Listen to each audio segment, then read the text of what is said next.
Bali, ayun, sobrang satisfied naman namin kasi the best talaga. Okay naman.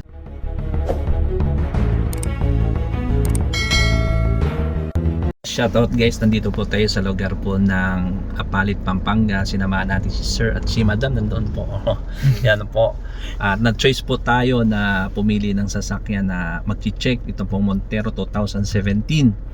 So far guys, na-check natin ang makina, transmission, na-road test din namin, pati papers, lahat overall. So masasabi ko lang po sa kanila na okay po ang unit at na-advisean na rin natin sila patungkol po anong gagawin nila pagkatapos po nilang nabili ito, about po sa PMS at mga iba pang mga bagay.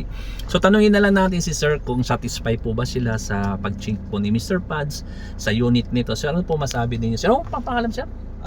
JD na lang po. Si GB. So ano po masabi siya sa pag-check po natin sa unit na ito? Ang masasabi ko lang po is sobrang detailed kasi ng ng service ng Mr. Pads. Pads pa. Ayan po. Sobrang detailed kasi lahat chinek. As Yes. in lahat sumusuot sa ilalim. Talagang makikita nyo na okay talaga. Parang worth it talaga yung service na at saka yung price na binigay nila sa amin. Yes.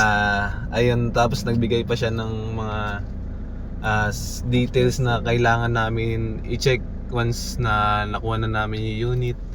Ayun. Bali, ayun, sobrang satisfied naman namin kasi the best talaga. Okay naman. So Sir, maraming po salamat Sir sa tiwala niyo Sir kay Mr. Pads. Madam, Thank you po. maraming po salamat, mayain si Madam. Excited. So salamat po. Ano pangalan niyo Madam? Tin po. Tin. So salamat po sa tiwala niyo po sa amin. So far okay naman siya. Wala tayong makita ang yung DTC.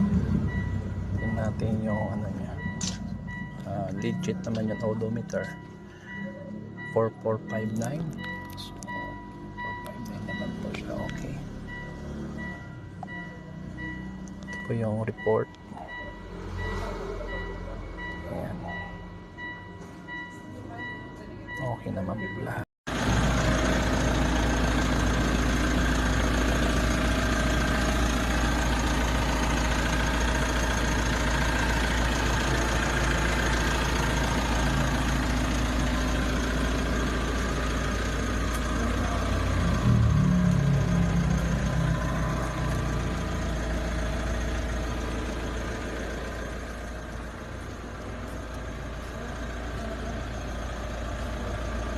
At guys, kung gusto niyo pong bumili ng second hand car at gusto niyo pong magpa-assist sa amin, nandyan lang po yung telephone number po natin.